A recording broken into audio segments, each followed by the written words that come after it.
Miss J.T. Nimoy. I am a queer trans woman of color who used to be a senior lecturer of design at California College of Arts while owning a 3-bedroom house in Silicon Valley.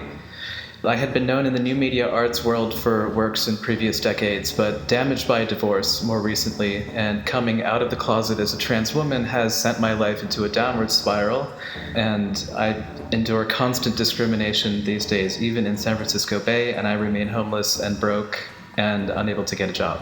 The eviction that really tipped me off into literal homelessness at first turned out in the end to be an abusive eviction that at its core had trans misogyny. The subletter had a lot of really nasty hate speech to give me right at the very end, and I didn't see it coming. And I've really had to spend a lot of my time learning and analyzing and almost being fascinated with these hatreds just so I can circumvent them, dodge them. But the general constraint of resources has been a matter of life or death, I think that's safe to say. After doing a gender reveal, my colleagues just did not look at me the same. And this was a field in which I was considered a luminary. I was a role model to many, and obviously already a teacher. The only reason I quit my teaching job was because I was getting only like $5,000 a semester, and that's California College of Arts for you, as a senior lecturer. So I was looking for something that was much more Silicon Valley style. But I never got that ever again. And the nature of my divorce was also something that happened just because in transition, we naturally sometimes the transition is subconscious. It just kind of happens, and I was getting more and more effeminate in life. And what happened was my partner had a breaking point, and the relationship had to end. And on top of that, I also had to be removed from the company, which to this day I still think was pretty unfair.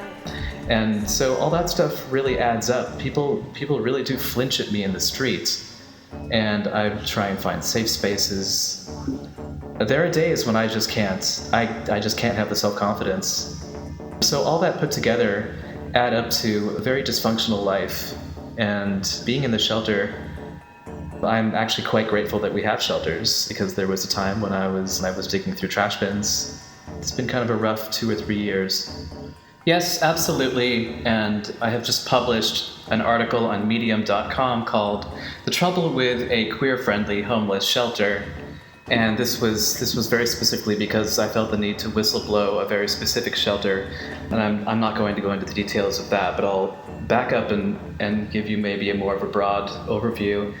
I've, in the past 2 years, been through 5 shelters, and I'm now at my 5th shelter. And most of the reason why I have to leave those shelters is because of the transgender discrimination that's happening amongst the clients, that the staff are either a mixed bag about or just downright apathetic about. The very first shelter that I went to, which was an emergency storm shelter, there were people who were just messing with me, like co-ed spaces. I was not allowed to sleep in the women's quadrant. Men were generally giving me a lot of, these were people with active drug addiction and stuff like that, just in the throes of their disease, and just a lot of aggression. And I decided that was not the shelter for me, and I advanced up into the Women's Refuge Network and started to rely on feminism, which started to work for me actually for a year. And I was at the North County Women's Center in Berkeley. It was there that I started seeing that things could work, and the staff were working out, and we were forming like just individual relationships. Things were working, but clients would come and go, and it would be like the weather. Sometimes there would be a bad client, other times there would be really good clients. We would have golden days, then we would have really terrible days. And then finally there was a very, very terrible day. People being TERFy.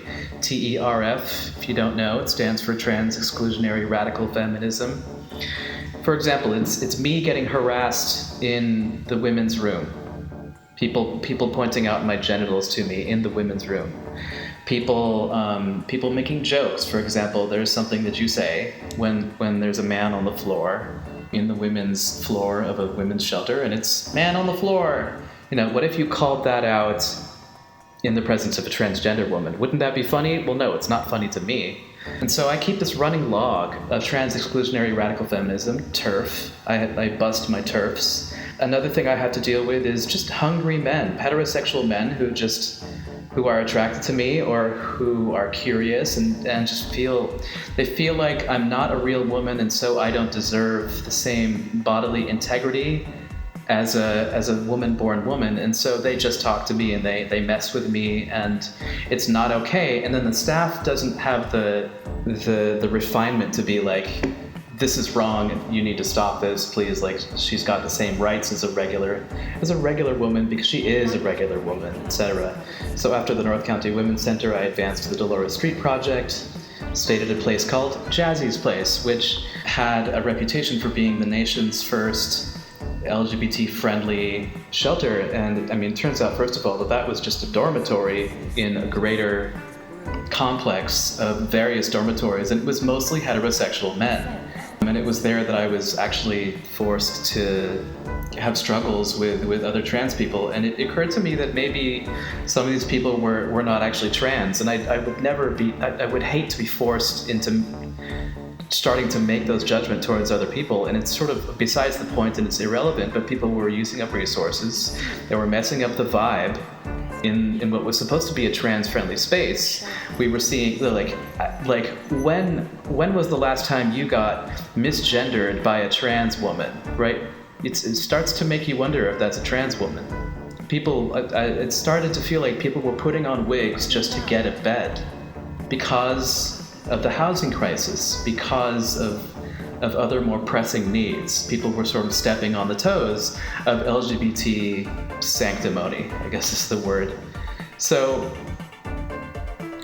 in loss of my own sanctuary that I felt like I had been promised, wrote the article and jumped on to the Tenderloin district of San Francisco, which is as we know, it's the Compton's transgender cultural district. And it's a bit like it's like the Castro for the trans people. The Castro, I guess, is where gay people can go. The Tenderloin is where trans people can go, and in particular, it's safe for male to female people. And I'd hate to point out the asymmetry between the tolerance towards male to female transitioners and female to male transitioners, but there absolutely is one. If you look at the history of Stonewall, we were the ones getting hit first. For some reason, the effeminate males were the ones. And so we need that zone. And I love to be in the Tenderloin, actually. So I've been here for the last 3 weeks, and it's been working out for me. As a person who is sort of swashbuckling these shelters, the original plan was to do some kind of rapid rehousing, but as I continue on with this experience, I see more and more that unless I get a job, unless I'm growing wherever I am, there isn't going to be the income that gets me into a single room occupancy. There isn't going to be the sense of safety that gets me into just, the right number of micro gigs that gets me into a better place. And so unless a shelter can allow me to grow, I can't live there, and I have not found a shelter that allows me to grow because they have these rules on efficiency. They have these rules that makes their jobs easier, but I end up going through their hoops. I end up having to be inside their box, and in the end, I just end up more homeless, if not worse than more homeless. Someone who's even more oppressed. I started to use the term concentration camp because it made so much sense. We were being concentrated into a place. There were people, gentrifiers, upper middle class folks who just did not want to see us around and just wished to concentrate us into a camp. And that's what it felt like. And I'm just looking for a shelter that works for me. And it turns out that my current shelter is working, although I've been informed that it's the doghouse and that there's an even better one in the Tenderloin. So somehow the Tenderloin is this new resource that I'm really digging into, and it's going to take a little while because there's a ton over here. There are all kinds of programs, brand new ones that are even more radical than the ones I just described. And the future is bright. And my access to Medi-Cal has been contrary to what a lot of people were saying on their side, and I'm very sorry to hear that experience because I'm coming into mine on the California side and on the Northern California side in 2018. it's been a lot more open for me. I'm very happy to report. What is the most important thing to be done while supporting trans people in homelessness? Avoiding isolation is the most important thing, I think, for me.